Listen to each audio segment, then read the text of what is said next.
Hello, friends. Every instruction I'm about to give you has been verified by the mechanics at the shop where I am, so take a deep breath. This can be fixed. When your Nissan displays the low washer fluid message, the first thing you think is, great, another warning light. But in reality, the car is simply telling you that the windshield washer fluid reservoir is running low and needs attention before you end up trying to clean your windshield with nothing but air. It's very common, especially if you drive on dusty roads or in heavy rain. The simplest solution the mechanics at this shop recommend is to locate the transparent reservoir with the windshield washer symbol and refill it with the proper fluid. Once the level goes up, the warning usually disappears on its own after using the system for a bit or turning the car off and on a couple of times. It's like the car is saying, thanks, I can work properly again. Now, some customers say they refill the reservoir and the light stays on.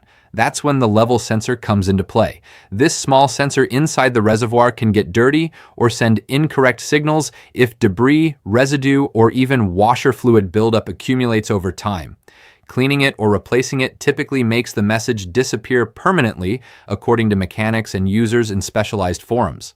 In certain cases, the issue may come from the electrical connectors or the wiring harness leading to the sensor. Over time, moisture or dirt can cause erratic readings, making the car think the reservoir is empty even when it's full. Checking these connections and making sure they're secure can restore proper function without the need to replace unnecessary parts.